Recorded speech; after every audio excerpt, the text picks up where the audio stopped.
Alors on va commencer avec une première question. Un chrétien peut-il poser des questions qui commencent par « un chrétien peut-il » ? Sur Internet ou sur les réseaux sociaux, on trouve souvent des questions qui commencent par « un chrétien peut-il » ? Cela m'a vraiment interpellé et parfois même un peu agacé.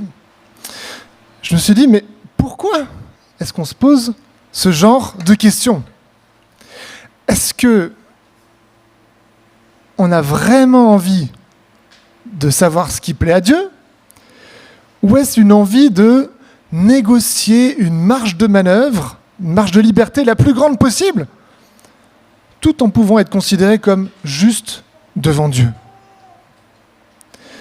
Est-ce que vous sentez la différence entre ces deux motivations possibles ?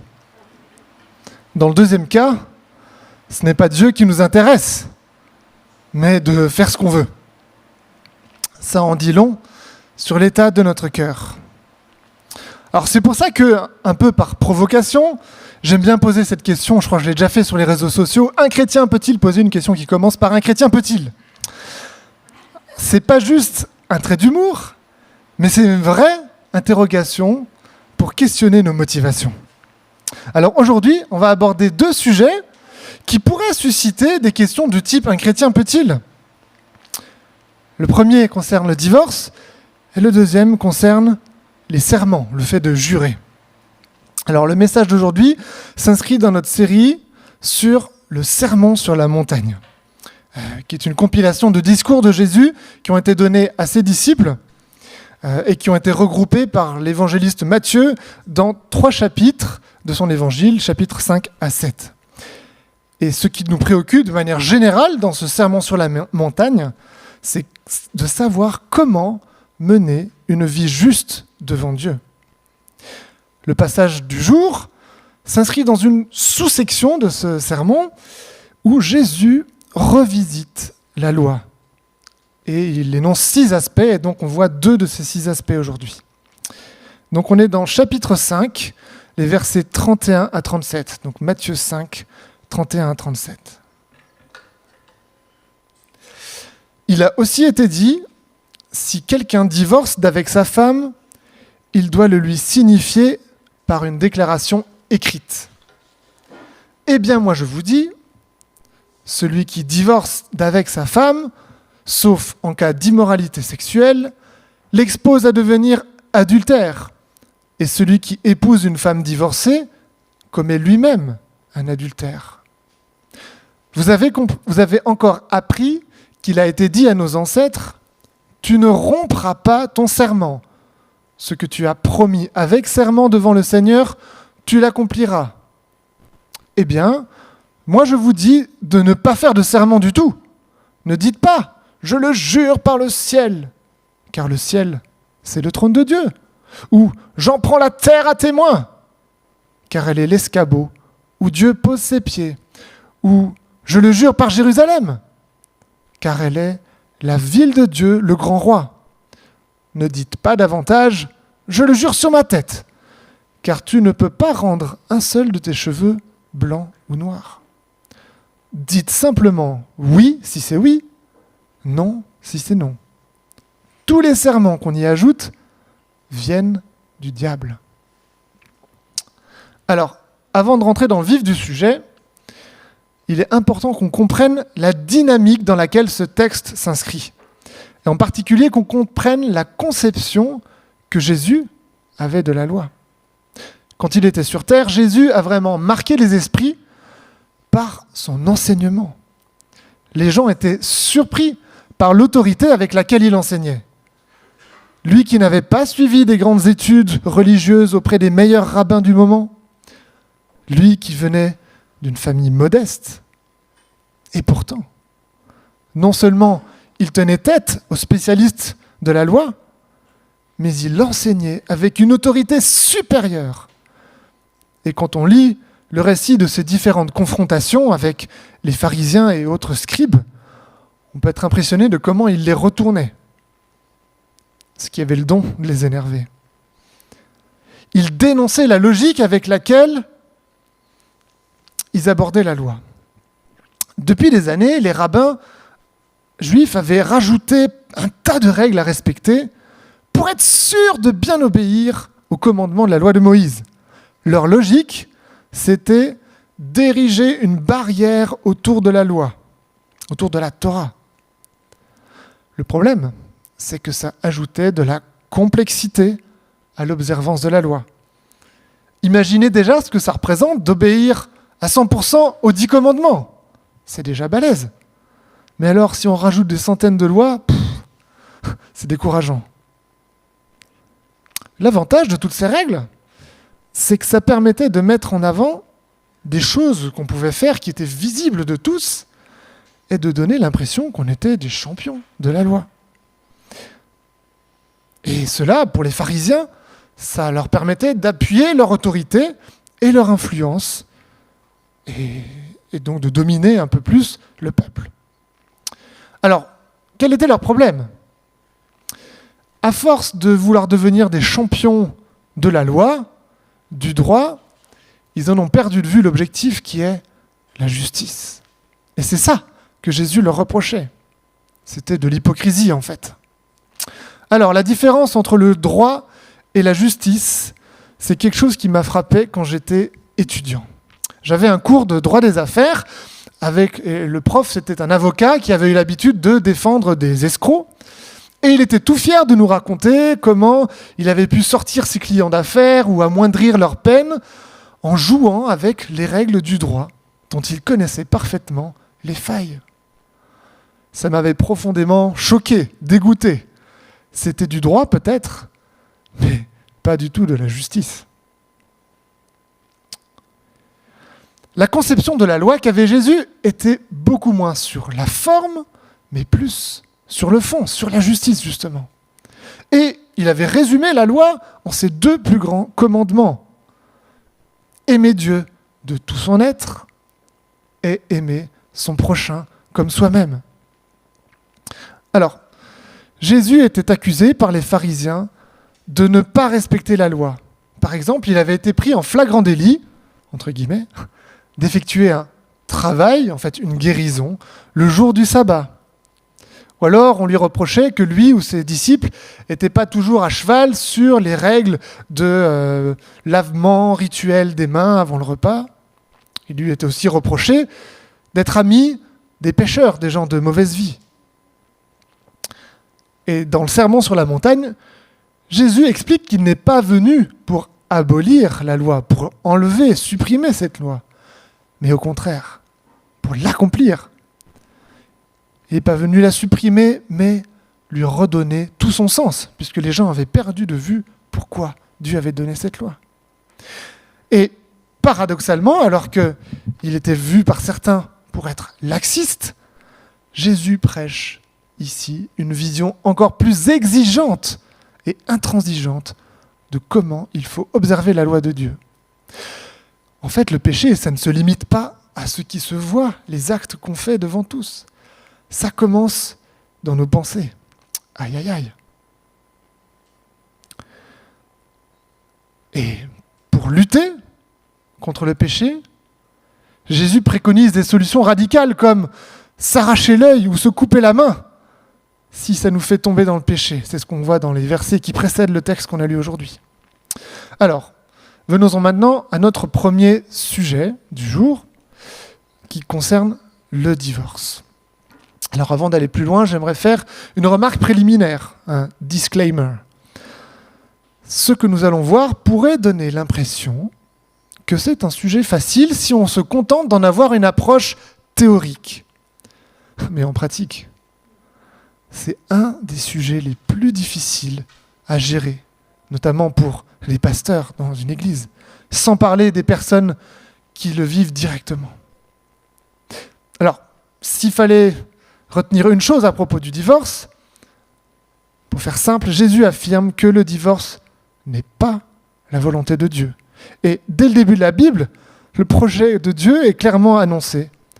L'homme quittera son père et sa mère et s'attachera à sa femme, et les deux ne feront plus qu'un. C'est le 2e chapitre de la Genèse. Et pour prendre une image, si on prend 2 œufs et qu'on fait une omelette, à la fin, on a une omelette. On n'a pas 2 œufs. Et je vous lance le défi de réussir à reconstituer 2 œufs à partir d'une omelette. Alors c'est une image un peu extrême, mais l'idée, la conception du mariage, c'est que ça devient une chose entière. On va arrêter là avec l'omelette. Sinon vous allez avoir faim peut-être. Et malheureusement, le péché dans le cœur des hommes fait que parfois la vie maritale devient un enfer. Et que la séparation est envisagée. Et c'est pour ça que dans la loi qui était donnée au peuple d'Israël, Moïse avait dû rajouter des règles pour encadrer la pratique du divorce. Mais contrairement à ce que les chefs religieux du temps de Jésus avaient pu comprendre ou laisser entendre, ce n'est pas pour autant que le divorce était prescrit par Dieu, ou encore moins commandé. Alors du temps de Jésus, il y avait 2 écoles de pensée qui étaient influentes et qui s'opposaient sur cette question du divorce. Il y avait le rabbin Shammai et ses disciples qui considéraient que le seul cas de divorce possible était en cas d'infidélité de la femme. Et l'autre rabbin, Hillel, et ses disciples avaient une conception beaucoup plus large des motifs possibles de recours au divorce. Et par exemple, le moindre reproche qu'un homme pouvait faire à sa femme pouvait être un motif pour la répudier. Par exemple, un repas trop cuit, un regard de travers, ou je ne sais pas quoi. Aïe. Et c'était d'ailleurs l'approche qui était la plus répandue du temps de Jésus. Ici, en disant ce qu'on vient de lire tout à l'heure, Jésus siffle en quelque sorte la fin de la récré. Le divorce n'était pas la volonté de Dieu, mais simplement une concession qui était faite à cause de la dureté du cœur des hommes. C'est ce qu'on peut lire dans un chapitre ultérieur de l'évangile de Matthieu, chapitre 19. Alors on va quand même regarder les motifs qui sont envisagés dans la Bible pour recourir au divorce. Donc le premier motif, c'est celui qui faisait l'objet de toutes les spéculations entre ces rabbins. On peut le trouver dans Deutéronome 24. Et ce cas de motif de répudiation, c'était ce qu'il appelait quelque chose d'infâme. On peut aussi lire dans d'autres traductions un motif honteux, ou quelque chose de malséant. Alors le mot qui était utilisé en hébreu, qui se réfère à la nudité, à l'indécence, pouvait avoir un sens plus ou moins large. C'est pour ça qu'il y avait tous ces débats, ces spéculations sur est-ce qu'on en a une approche très stricte ou très large. Mais le but de cette règle, quand on lit le texte entier de la loi de Moïse, c'était pas de permettre ou de prescrire le divorce, c'était pas ça l'objectif. C'était de l'encadrer pour limiter son recours et éviter les dérives et protéger les femmes aussi dans ces cas-là. Alors, deuxième cas, qui est celui qu'on a lu dans notre texte du jour, dans Matthieu 5, une exception envisagée, celle de l'immoralité sexuelle. Ou dans d'autres traductions, on peut lire en cas d'union illégale. Le mot grec qui est utilisé ici, c'est porneia, qui dans la langue française a donné pornographie. Alors ce mot, il est compris de différentes manières par les commentateurs et les traducteurs. On ne va pas lister ça ensemble, ce n'est pas le but du jour. Mais je note qu'encore une fois, le propos de Jésus, en mentionnant cette exception-là, n'est pas de donner un cas d'autorisation ou de prescription pour le divorce, mais plutôt l'accent est de montrer quelles sont les conséquences en cas de divorce. Ça fait prendre le risque de se retrouver en situation d'adultère. Alors si on dit ça dans notre société aujourd'hui, on dit ok, bon d'accord, situation d'adultère. Mais il faut qu'on ait en tête qu'à l'époque, l'adultère, c'était un motif passible de la peine de mort. La charia n'a rien inventé à ce sujet. Donc c'était lourd de conséquences de poser ce verdict. On prend le risque de devenir adultère. Autre cas de divorce qui est envisagé dans le Nouveau Testament, donc c'est l'apôtre Paul, dans sa première lettre aux Corinthiens, chapitre 7, verset 15, qui envisage un cas de figure où le conjoint non chrétien de quelqu'un qui vient de se convertir à Christ demanderait le divorce parce qu'il ne supporte pas que son conjoint, sa conjointe, ça marchait dans les deux sens, se soit converti. Et dans ce cas-là, Paul dit, le chrétien en question n'est pas lié par son engagement du mariage si l'autre demande le divorce. Mais alors, si on lit encore une fois le texte qui prescrit cela, le principal encouragement dans ce texte n'est pas de divorcer. Au contraire, il encourage à rester autant que possible avec le conjoint non chrétien. C'est seulement que, c'est un cas qui permet d'être libéré de l'engagement. Donc ce qu'on a pu voir, c'est que dans ces trois causes possibles, envisagées dans la Bible, dans aucun cas il ne s'agit de droit au divorce ou de prescription. Parce qu'on pourrait être tenté d'avoir une logique très légaliste comme ça. Et si on a vraiment envie de divorcer, de dire « je vais essayer de me retrouver dans un de ces cas-là, comme ça, c'est bon ». Donc par exemple, s'il y en a des esprits tordus, on pourrait envisager quelqu'un qui s'arrange pour que son conjoint ou sa conjointe tombe dans l'adultère, comme ça, c'est bon, je peux divorcer. Ou alors quelqu'un qui est avec un non-chrétien, qui fait plus qu'agacer la personne pour qu'elle en ait marre et qu'elle demande le divorce. Mais évidemment, c'est pas comme ça que ça marche. Une telle attitude ne peut pas être celle d'un chrétien qui est soucieux d'honorer Dieu. Bon, maintenant qu'on a dit tout ça, si on regarde maintenant les situations pratiques de divorce qu'on peut connaître autour de nous, on va voir des choses très différentes et des souffrances très différentes aussi. Et dans certains cas, on peut avoir des divorces de chrétiens qui sont même accompagnés par des pasteurs, par des responsables chrétiens, qui pourtant sont très soucieux de respecter la parole de Dieu, mais ça peut arriver qu'on passe par des divorces. Les amis, ce que j'aimerais surtout pas, c'est que maintenant on commence à rentrer dans une logique de jugement et de vouloir juger les uns les autres. Ah ouais, mais c'est pas écrit dans la Bible, mais c'est pas comme ça que c'est prévu. Ça, ce serait clairement un piège du diable. Le diable, ça veut dire celui qui divise, ok ? Donc on est conscient que ça, c'est une manière que le diable pourrait vouloir nous ériger les uns contre les autres. On n'a pas envie de tomber là-dedans. N'oublions pas qu'avant tout, chaque chrétien est un pécheur, sauvé par grâce uniquement. Alors, on ne peut pas faire preuve de moins de grâce que Dieu vis-à-vis de quelqu'un qui a eu un accident dans sa vie. J'aimerais faire une dernière remarque concernant le divorce.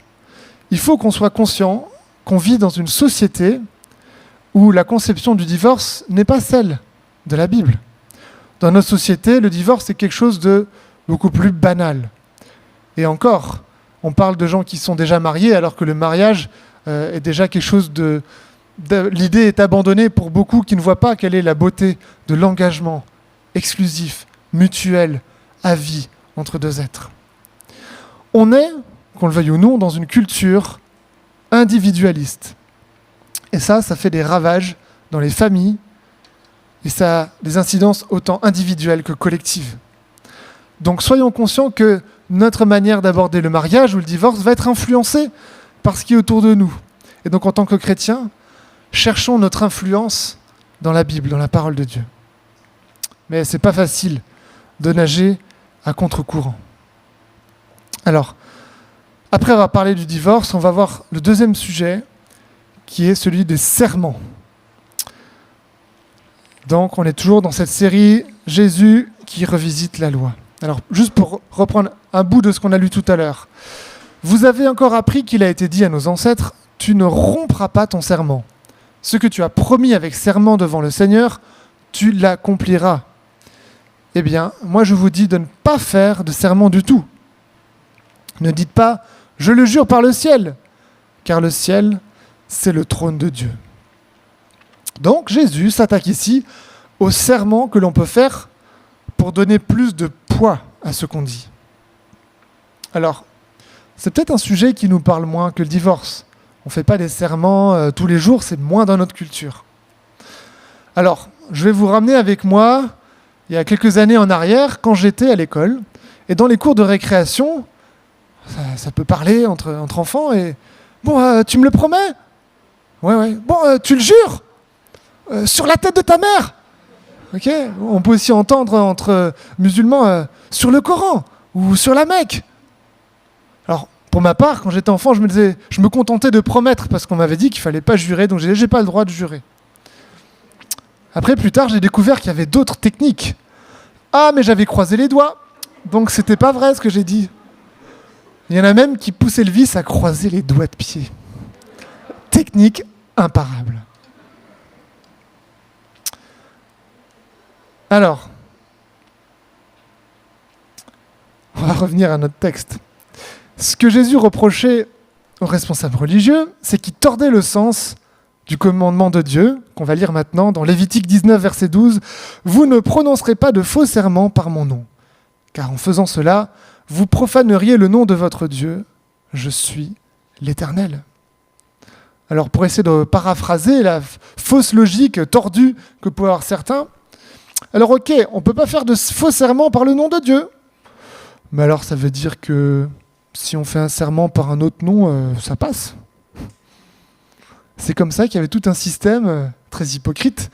Je le jure par ceci, par cela, par le ciel, par la terre. Ah ouais, ça en jette un peu. C'est presque autant que Dieu, mais pas tout à fait. Sur ma tête. Ah là là. C'est du même niveau que j'ai croisé les doigts de pied. Quelle hypocrisie! On voit à quel point les pharisiens pouvaient avoir l'esprit tordu et pourquoi Jésus les dénonçait. Et en fait, tout ça, ça revenait au même que de profaner un des 10 commandements de Dieu. Tu n'utiliseras pas le nom de Dieu en vain ou à la légère ou pour tromper. C'était selon comment c'est classé le 2e ou le 3e commandement. Donc Jésus démonte ces raisonnements, mais alors, qu'est-ce qu'il a vraiment voulu dire ? Ce que Dieu veut, ça peut avoir l'air évident, mais autant le dire clairement, ce que Dieu veut, c'est que nous ne disions que la vérité, toute la vérité. Tous ces jeux de dupes où on triche avec la vérité ne peuvent pas venir de Dieu, mais de son ennemi, le diable. Que ton oui soit oui, ou que ton non soit non, pour utiliser une autre formule que celle qu'on a lue tout à l'heure. Bon alors, que faire ? En fait, si on y réfléchit, si on dit tout le temps la vérité, on n'a même pas besoin de se prendre la tête avec des techniques pour savoir quand est-ce qu'on dit vrai ou quand est-ce qu'on dit faux, puisque c'est évident. Mais c'est un entraînement de longue haleine, non seulement pour nous-mêmes, mais surtout pour les autres qui nous côtoient. Parce que si on veut qu'on nous croie sur parole, il faut qu'on soit habitué à ce qu'on dise la vérité. En tant que chrétien, on doit gagner la confiance de nos interlocuteurs. Que les gens soient confiants en notre fiabilité, en notre honnêteté. En fait, c'est même pas une option pour un chrétien. Ça doit être une montée de série sur chaque chrétien. Et c'est pas toujours bien compris, mais parfois, ça peut être apprécié par des personnes dont on n'aurait pas suspecté qu'elles soient touchées par cela. Alors, je vais juste vous donner une petite anecdote que mon père aimait bien raconter. Qu'un jour, il avait eu l'occasion de parler avec le maire de la ville dans laquelle il était employé. Et il s'était étonné, mon père, que malgré ce qu'il avait dit lors de son entretien de recrutement, il avait été pris. Alors pourquoi ? Mon père, juste avant d'avoir ce travail-là, il travaillait pour une organisation chrétienne.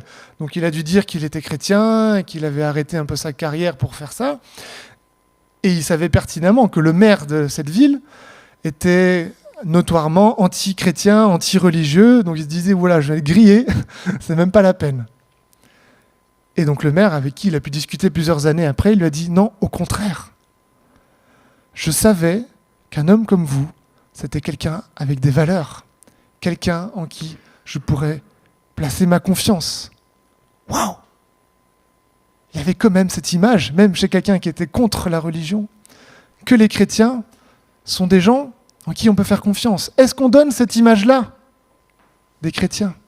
Donc que par nos paroles, toujours empreintes de vérité et de fiabilité, on puisse donner cette image. Bon, alors, ne pas faire de serment à la légère.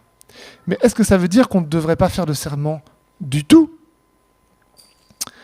Alors, en tout cas, pas faire des serments pour faire la différence entre ce qui est vrai et ce qui est faux, parce qu'on va dire que des choses vraies. Mais est-ce que ça peut être un péché que de prêter serment ? Alors, la réponse est clairement non. La preuve, c'est que Dieu lui-même a prêté serment. On le voit par exemple dans Hébreux 6, verset 13, où il a prêté serment par lui-même quand il avait promis à Abraham de lui accorder une descendance. Et on voit aussi que Jésus, souvent, il utilisait des formules de type « en vérité, je vous le dis ». C'était pas pour dire que les autres fois où il n'a pas dit cette formule magique, il disait des choses fausses. Évidemment non. Mais dans certaines circonstances, prêter serment devant Dieu, devant les hommes, ça permet de marquer le coup, de donner un côté plus solennel à un engagement qu'on veut prendre. Par exemple, l'engagement par excellence, le serment qu'on peut prêter par excellence, c'est le mariage. Tiens, ça revient à notre sujet d'avant. Et on peut aussi être amené à prêter serment quand on parle devant un tribunal ou pour exercer certains métiers comme avocat, juge, policier, médecin, architecte, je crois. Jésus ne parle donc évidemment pas contre ce type de serment. Ce qu'il dit simplement, c'est qu'on ne doit pas faire des serments pour tromper. Et le conseil pour réussir à respecter nos serments, c'est d'en prendre le moins possible, mais de nous y tenir. Dernière partie. Aujourd'hui, on a parlé de loi. La loi, c'est pas forcément le sujet le plus excitant, le plus intéressant, qui nous parle le plus.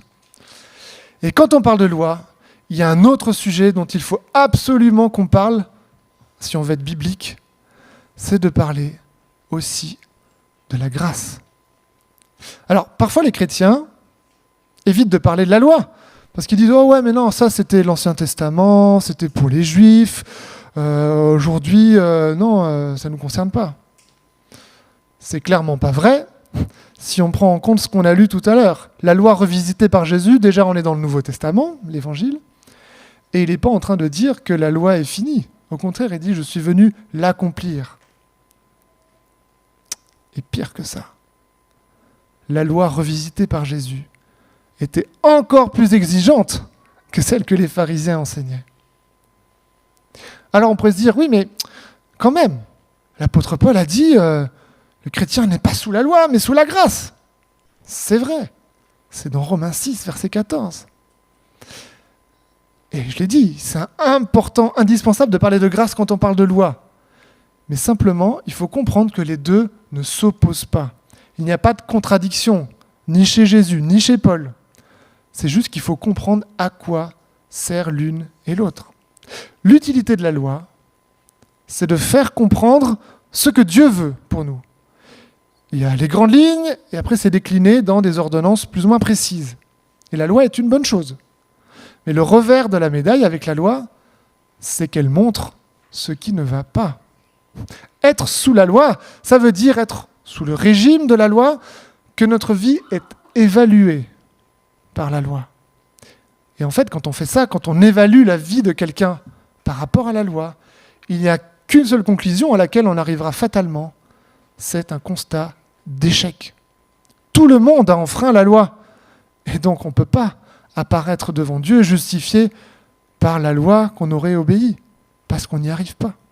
Et on a beau pouvoir rajouter plein de règles supplémentaires qu'on réussirait peut-être à observer et passer pour des champions, ça ne suffira jamais pour être saint. En fait, ce qu'on peut retenir, c'est que dans la loi, on ne peut pas gagner des bonus. On ne peut que avoir des malus. Et donc le seul moyen d'être acquitté devant Dieu, la seule œuvre parfaite qui nous rachète, c'est Jésus qui l'a accompli. Il a subi le sort que nous devions tous connaître, nous qui sommes pécheurs. Le salaire du péché, c'est la mort, ce qu'on peut lire dans Romains 6, 23. Et donc, c'est là qu'intervient la grâce de Dieu. Cette grâce, c'est de pouvoir être accepté par Dieu. Pas à cause de ce que nous avons fait, mais en dépit de ce que nous avons fait, parce que Jésus-Christ est mort à notre place. Et donc, pour être accepté devant Dieu, notre vie doit être évaluée, mais pas évaluée par la loi, évaluée par le simple fait que Jésus-Christ nous a accordé sa grâce. Alors la grâce ne dit pas que le péché c'est pas grave, ou qu'on peut faire ce qu'on veut, c'est pas grave, de toute façon on est pardonné. Pas du tout. Alors l'apôtre Paul était d'ailleurs souvent accusé de dire ça, Et il a dû plusieurs fois s'en défendre énergiquement pour remettre les choses au point. Alors, on peut se poser une question. Que faire maintenant quand le mal a été fait, concrètement ? On pourrait très facilement tomber dans un discours culpabilisateur. Dès qu'on veut parler de loi, dès qu'on s'intéresse à la loi, il peut y avoir de la culpabilité. Vous avez compris que ce n'était pas du tout mon objectif ce matin. Alors qu'il s'agisse du divorce, du non-respect d'un serment, de mensonge ou n'importe quelle infraction à la loi de Dieu, nous sommes tous coupables d'une chose ou d'une autre, en général de plusieurs. Alors, j'aimerais vous laisser quelques pistes, quelques réflexes qu'on pourrait avoir quand le mal a été fait. La première, c'est de ne pas minimiser la gravité du péché. Nous devons être radicaux avec le péché quand il s'agit de refuser de le commettre. La deuxième piste, c'est de ne pas confondre cette haine du péché avec une haine du pécheur. Et souvent, en tant qu'humain, on a du mal à faire la part des choses. Et quand on entend que telle ou telle personne a commis quelque chose qui est grave à nos yeux, on va haïr cette personne. Comment faire la part des choses ? Ne pas haïr le pécheur comme on haït le péché. Et d'ailleurs, on peut lire ce verset. « Mais Dieu prouve son amour envers nous, en ce que lorsque nous étions encore des pécheurs, Christ est mort pour nous. » Heureusement que Dieu nous aime, que Dieu aime le pécheur. Troisièmement, quand nous sommes tombés dans le péché, Dieu nous offre la grâce d'être pardonnés. Amen ? Amen. C'est ça la bonne nouvelle de l'Évangile, acquise par Jésus-Christ. Et dernière, et je nous adresse à nous en tant qu'Église, c'est qu'il faut qu'on puisse vivre cette grâce vis-à-vis les uns des autres, vis-à-vis de ceux qui sont tombés dans le péché. Et ce serait trop facile, trop naturel de tomber dans le jugement, dans la stigmatisation vis-à-vis de personnes qui sont tombées dans un péché qui serait plus visible que d'autres, parce qu'au fond de nos pensées, au fond de notre cœur, c'est pas toujours très joli. Nous devons faire preuve de grâce, comme Dieu l'a fait pour nous. Alors je vais conclure. Que devons-nous retenir aujourd'hui ? Jésus est venu non pour supprimer la loi, mais pour lui donner tout son sens. Il ne s'agit donc pas juste de respecter des règles, mais de vivre dans la justice. Comme il l'a résumé ailleurs, c'est aimer Dieu et aimer son prochain. S'il n'y a qu'une seule chose à retenir, ou que deux, c'est ces deux choses-là. Tout le reste en découle. Avec Jésus, on a une simplification de la loi, mais pas une diminution de son ambition. Au contraire, Jésus véhicule une vision radicale de la loi, et on retrouve la radicalité de son amour. Deuxième chose, on s'était posé la question tout à l'heure, un chrétien peut-il divorcer ? Et en fait, vous aurez sûrement compris que ce n'est pas là une bonne question. Et c'est pour ça que je n'y réponds pas directement.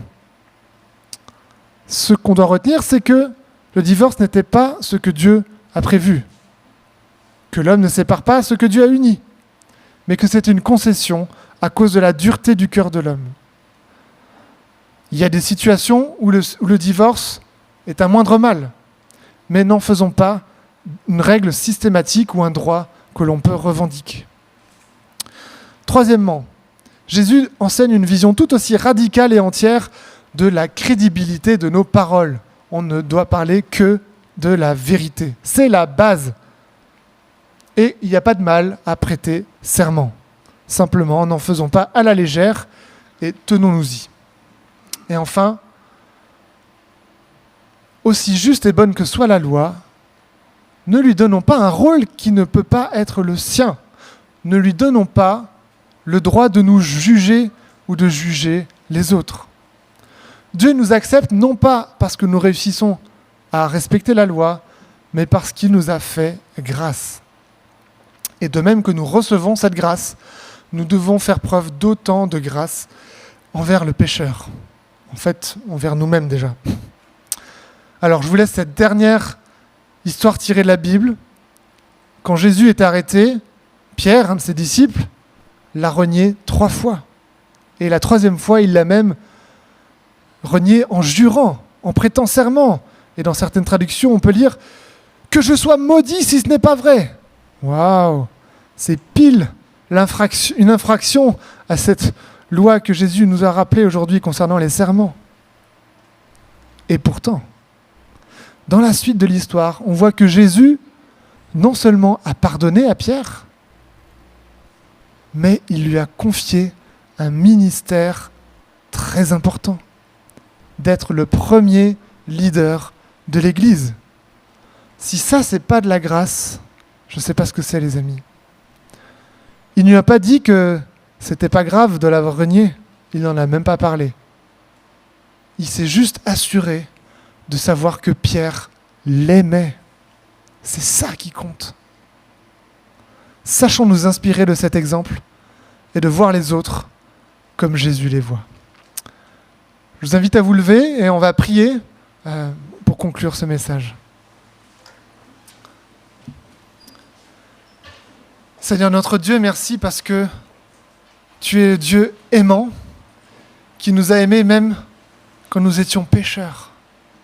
Seigneur, merci parce que tu as une ambition qui est bonne pour nous et ta loi, elle traduit ta bonté et l'ambition que tu as pour nous. Seigneur, le constat qu'on peut faire, c'est que malheureusement, on n'arrive pas à respecter cette loi.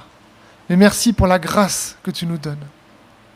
Seigneur, je te prie pour ceux d'entre nous qui sont peut-être rongés par la culpabilité par rapport à un péché ou à l'autre. Je te prie pour que ce ne puisse pas être une mauvaise culpabilité qui enfonce. Seigneur, on veut rejeter les attaques du diable qui veut nous enfoncer dans le péché, nous décourager. Apprends-nous à accepter ta grâce, à vivre par ta grâce et à faire preuve de grâce envers les autres autour de nous. Seigneur, merci parce que tu es libérateur et que tu nous libères encore aujourd'hui. Gloire à ton nom, Seigneur. Amen.